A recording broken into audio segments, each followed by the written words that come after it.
Hello दोस्तों, नमस्कार। World crime story 53 में आप सभी का स्वागत है। तो दोस्तों, लेडी डॉक्टर की कहानी मोड़ पर मोड़ ले जा रहा है। अब सीबीआई भी हैरान है संजय राय की हिस्ट्री जानकर। सीबीआई ने संजय राय से गहन पूछताछ कर रही है, लेकिन वह शैतान झूठ पर झूठ बोले जा रहा है। लेकिन कहते हैं ना, बकरे की मां कब तक बकरे को बचाती रहेगी। अब तो उस मासूम लेडी डॉक्टर की केस सीबीआई के अंडर में चला गया है और संजय राय का हकीकत धीरे धीरे सामने आ रहा है और वह सीबीआई के सवालों के घेरे में चक्रव्यूह की तरह फंसता चला जाता है। सीबीआई सवाल पर सवाल कर रही है और वह जवाब नहीं दे पा रहा है। ऐसे में हकीकत सामने तो आ ही जाएगा अगर सीबीआई उससे इसके उसी शैतानी तरह से सुलूक करें तो। और यह भी जानकारी में आया है कि उसकी बहन और बीवी भी उसको चाहती है कि उसे कड़ी से कड़ी सजा मिले। अब सीबीआई क्या क्या पूछती है आइए जानते हैं। सीबीआई ने पहले सवाल पूछा, क्या तुम नर्वस हो? तो संजय ने बोला, सर मैं निर्दोष हूँ, मैं कुछ नहीं किया, इसलिए कुछ फर्क नहीं पड़ता, मैं नर्वस नहीं हूँ। जिसके बाद सीबीआई ने उस घटना की फोटो दिखाए और पूछा, क्या आप इस जगह को जानते हैं? तो वह बोल रहा है, मुझे समझ नहीं आ रहा है। तो फिर पूछा, इसी जगह पर जो कांड हुआ है और जहां आप मरीजों को देखभाल करते हैं, उसके बाद भी आपको समझ में नहीं आ रहा है। फिर एक अधिकारी एक सीसीटीवी फुटेज दिखाए और पूछती है, जो संजय की फुटेज होती है, कि इस आदमी को पहचानते हैं? तो संजय बोलता है, हाँ इसमें मैं ही हूँ। फिर सीबीआई पूछा, वारदात के समय आप वहाँ क्यों गए थे? तो संजय बोलता है, बस मैं ऐसे ही गया था, लेकिन मैंने कुछ नहीं किया। सीबीआई ने तुरंत पूछा, आपने क्या नहीं किया? संजय बोला, मैंने किसी को नहीं मारा है। सीबीआई का अगला सवाल होता है कि तुम आखिर सेमिनार हॉल में क्यों गए थे? संजय बोलता है, मैं गया था लेकिन मैंने कुछ नहीं किया। अब तो सीबीआई का खून खौल उठा कि संजय झूठ बोल रहा है। फिर गुस्से में संजय से पूछा जाता है, आखिर तुमने कुछ नहीं किया तो वारदात की जगह तुम्हारा ब्लूटूथ जो तुम्हारे फोन से मैच कर रहा है वह वहां कैसे पहुंचा? कहते हैं ना, जब कोई चोरी करता है तो अपना कुछ न कुछ निशान छोड़ ही देता है। अब संजय घिरता चला जाता है। फिर बोलता है, मुझे नहीं पता सर कैसे पहुंचा। फिर सीबीआई पूछती है, तो क्या आपको मालूम ना था कि सेमिनार हॉल में एक महिला डॉक्टर सो रही थी? तो संजय बोला, मुझे नहीं पता था सर, मैं उस हॉल में घुसकर देखा, मुझे पहले पता नहीं था। अब देखिए दोस्तों, कैसे धीरे धीरे सीबीआई के चंगुल में फंस रहा है ये दरिंदा।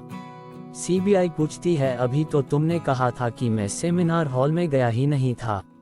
तो संजय बोल रहा है, नहीं सर, सेमिनार हॉल में रोशनी ज्यादा थी और पहले तो ये खाली खाली लग रहा था, लेकिन मैंने देखा कि लकड़ी के तख्त पर कोई लेटा हुआ है।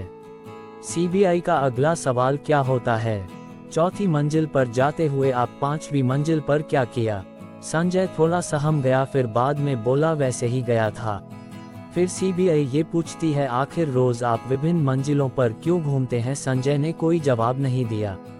दोस्तों, वैसे ही पता चलता है कि संजय इस वारदात को अंजाम देने के लिए कई दिनों से उस लेडी डॉक्टर का पीछा कर रहा था और आप तो इस कहानी में जान ही गए होंगे कि साफ साफ इसका सबूत मिल रहा है।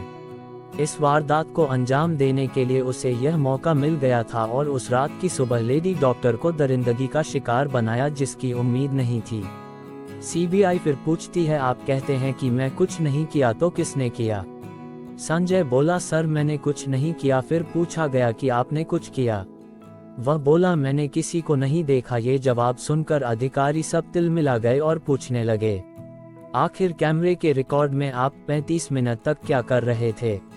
बताया जाता है कि वह लेडी डॉक्टर के ऊपर जंगली जानवरों की तरह कूद पड़ा था। वह कई दिनों से उस महिला को घूर रहा था। 35 मिनट तक उस लेडी डॉक्टर के साथ हैवानियत किया। सीबीआई ने पता लगाया कि उस डॉक्टर ने इस हैवान से काफी जद्दोजहद की होगी अपनी जान बचाने के लिए, लेकिन ये दरिंदा उसके साथ जो किया वह सोचने पर मजबूर कर देगा। फिर सीबीआई के मुताबिक पोस्टमार्टम के रिपोर्ट में ये भी पाया गया है कि 150 ग्राम आदमी का सीमन भी उस लड़की के शरीर पर पाया गया है। ये काम शायद एक आदमी का भी नहीं हो सकता। अब यही शैतान सारी हकीकत बताएगा। फिर सीबीआई ने पूछा, इन 35 मिनट में तुम्हें दरवाजा खोलने और बंद करने में तो नहीं लगेंगे? तो उसने कुछ जवाब नहीं दिया। फिर पूछा गया, आखिर तुम्हारे पीठ पर और जांघ पर खरोच के निशान कैसे आए? उसने बोला, पता नहीं, मुझे नहीं मालूम। दरअसल पीड़ित महिला के शरीर पर भी खरोच के निशान थे। इतनी बुरी तरह से घिनौनी हरकत किया है कि आप सोच भी नहीं सकते।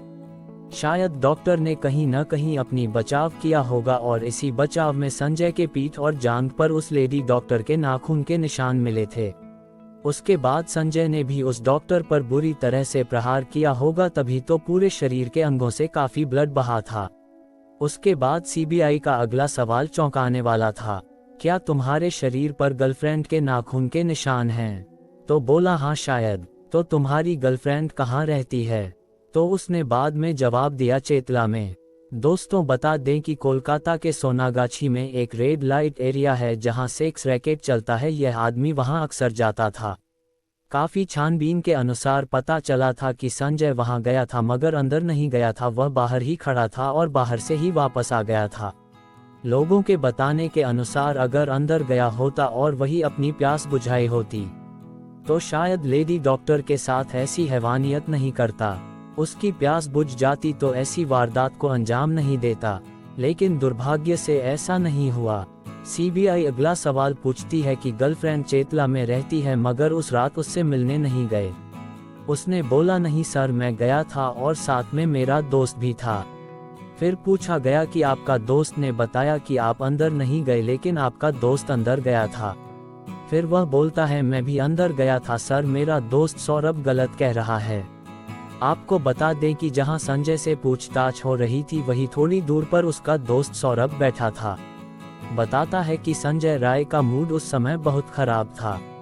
उसने अंदर नहीं गया था और वहां से वापस आ गया था, बल्कि मैं अंदर गया था और वह वहीं पर बाहर खड़ा था। सौरभ के बाहर आने के बाद संजय ने कहा, आरजीकर हॉस्पिटल जाएंगे। शायद उसकी हवस पूरी नहीं हुई थी और उसे पूरी करने के लिए वह अस्पताल चला गया। दोस्तों सीबीआई सौरभ से पहले पूछताछ किया था। पूछने पर बताता है कि संजय को काफी मना किया मैंने, लेकिन उसके ऊपर भूत सवार था, वह नहीं माना और शायद ऐसी वारदात को उसने अंजाम दिया है।